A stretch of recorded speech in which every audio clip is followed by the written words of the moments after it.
The sighting was marked confirmed. Multiple observers, clear bearing, correct silhouette. The kind of report that moved fleets, not just ships. Orders began forming almost immediately. Course changes, speed adjustments, escort realignments. Somewhere far from the ocean, planners were already redrawing charts. But one officer hesitated. He stared at the report longer than protocol required. The details fit, almost too neatly. The time, the location, the classification. Everything about it matched what should have been there, and that bothered him. He did not challenge the sighting outright. That would have been insubordination.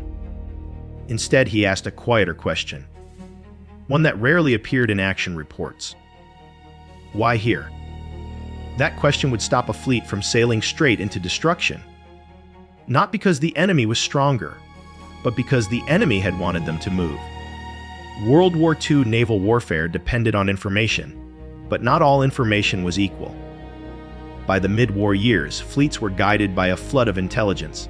Radar plots, submarine sightings, air reconnaissance, radio intercepts, and visual reports from scattered patrols.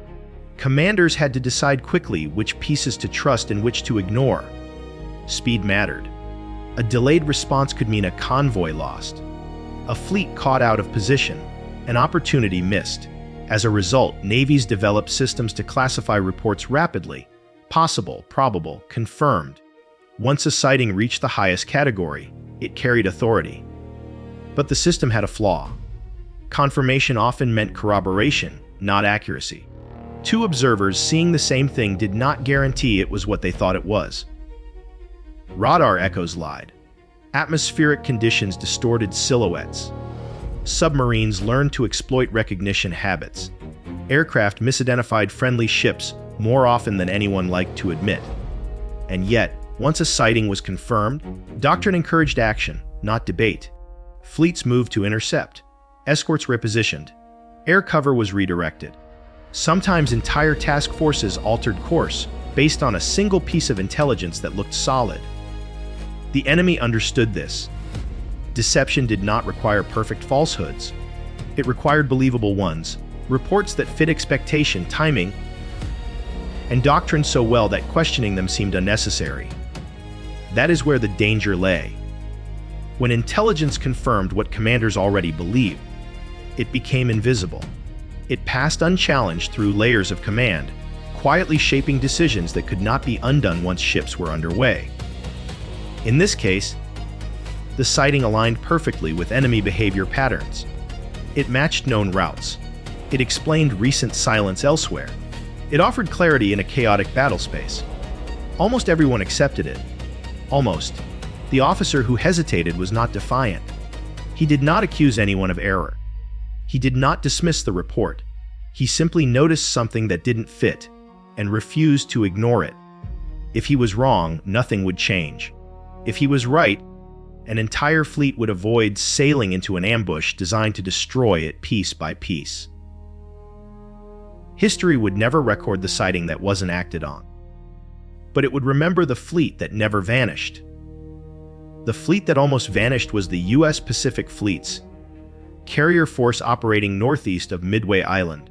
At its core were three aircraft carriers, USS Enterprise, USS Hornet, and USS Yorktown, commanded by Rear Admiral Raymond A. Spruance, with tactical air coordination overseen by Vice Admiral Frank Jack Fletcher.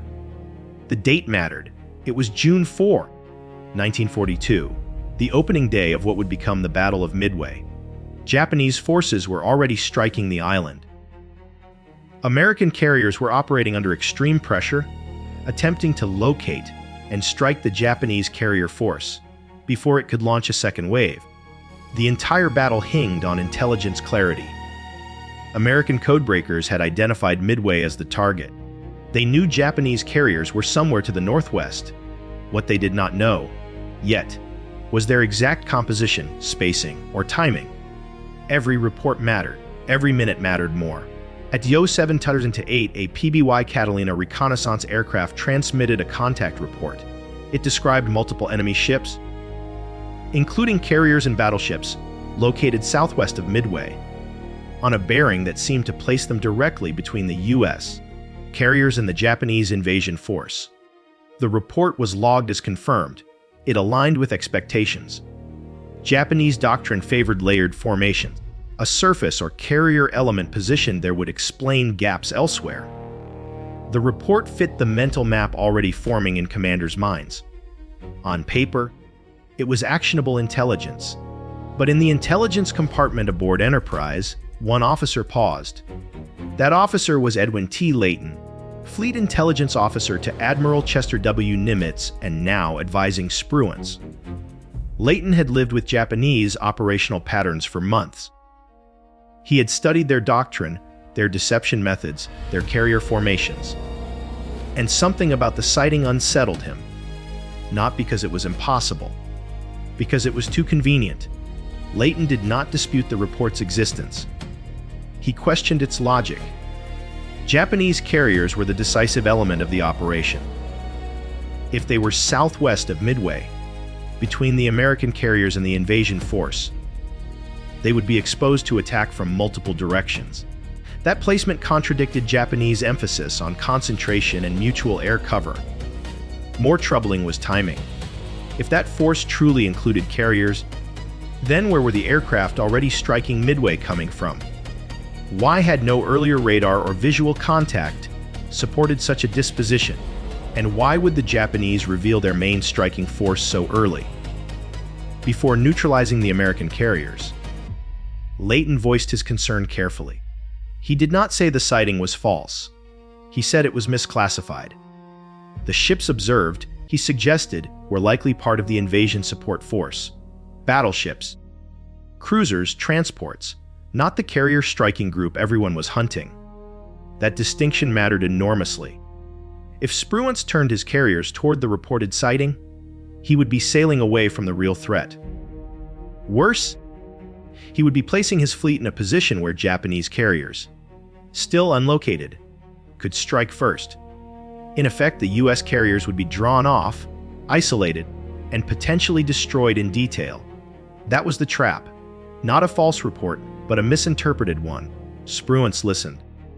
And then he did something rare under combat pressure. He waited. Spruance did not reverse course dramatically. He did not announce a rejection of the report. He simply refused to commit his fleet to it. Launch orders were delayed just long enough. Search patterns were adjusted subtly. The carriers held their position, maintaining flexibility while additional information arrived. Minutes later, new reports changed everything. At 0740, a different contact report confirmed the presence of 4 Japanese aircraft carriers to the northwest. The true striking force under Vice Admiral Ichi Nagumo. Had Spruance did immediately on the earlier, confirmed sighting, his carriers would have been out of position, launching in the wrong direction, with fuel and timing working against them. Instead, they were perfectly placed. What followed? The American dive bomber attacks that destroyed Akagi, Kaga-Sarate, and later Hirit, has been told many times. What is rarely emphasized is what did not happen. The U.S. carrier fleet did not vanish. Japanese operational planning relied heavily on information shaping. Not necessarily deception, but expectation. They assumed American commanders would respond aggressively to any carrier, related contact, committing forces rapidly. The confirmed sighting exploited that assumption. Layton's intervention did not expose a lie. It exposed a category error. And in naval warfare, category errors are fatal.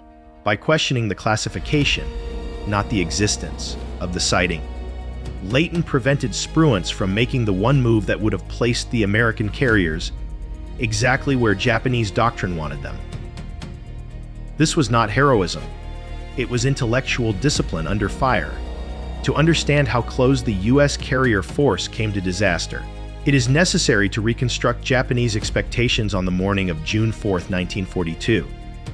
Vice Admiral Ichi Nagumo commanded the Japanese carrier striking force.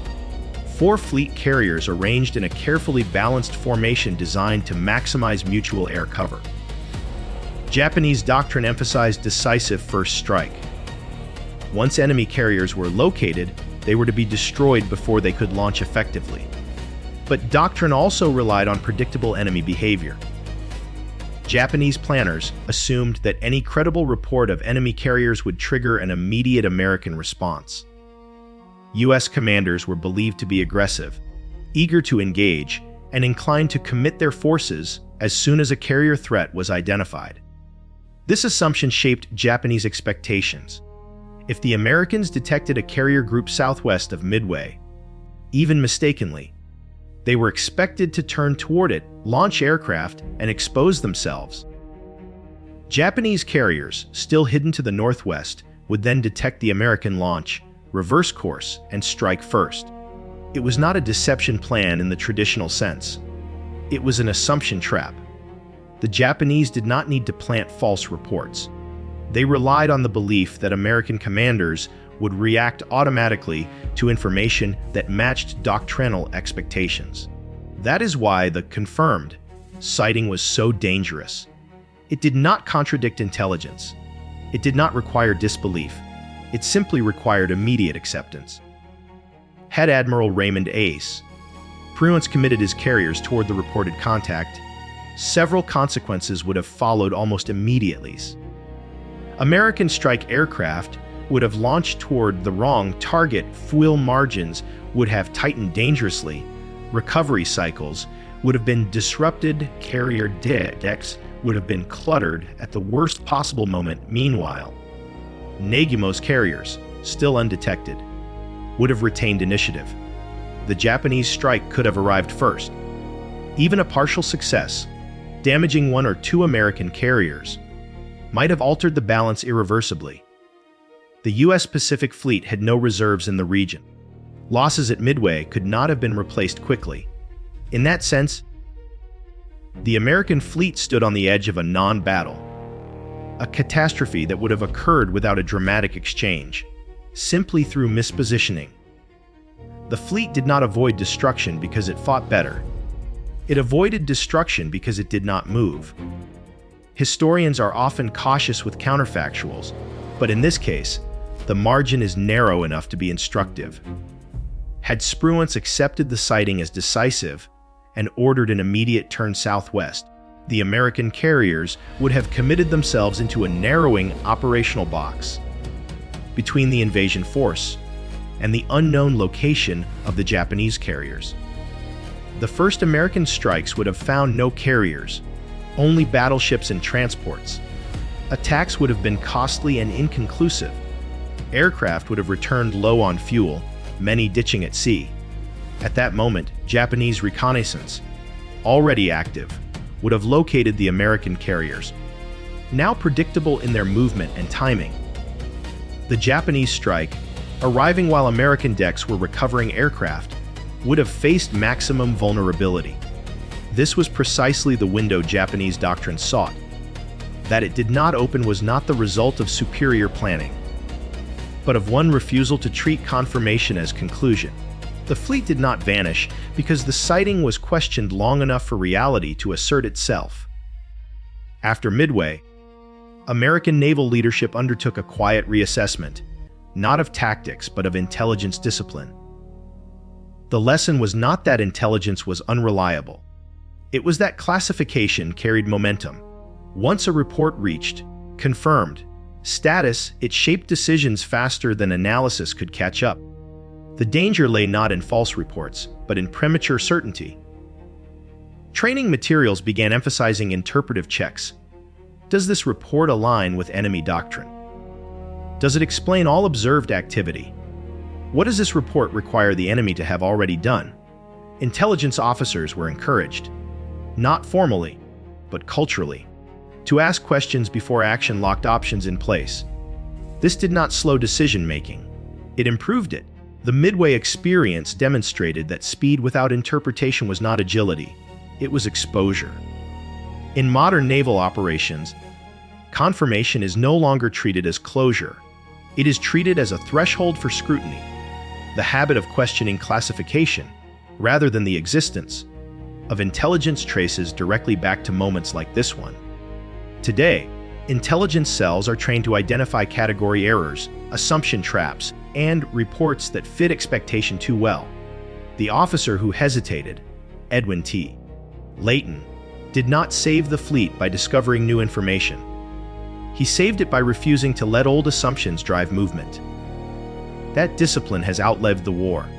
This story does not end with a sinking. It ends with a fleet that never sailed into the wrong ocean. The confirmed sighting was real. The report was accurate. The danger was not fabrication. The danger was interpretation. World War II forced commanders to act faster than ever before. But speed created a new vulnerability, the tendency to let classification substitute for understanding. One officer noticed something that did not fit. He did not challenge authority. He did not delay the battle. He simply asked a question that created enough space for reality to surface. That space saved an entire fleet.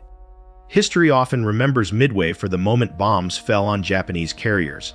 It remembers courage, chance, and timing. It rarely remembers the moment when nothing happened, when a fleet did not move, and thereby avoided destruction before the battle even began. But that moment mattered just as much. If you value deep, research-driven World War II history that explores how judgment, not just weapons, decided the war, consider liking this video and subscribing. These stories are built from intelligence records, command decisions, and post-war analysis, revealing how wars are often won by restraint as much as action.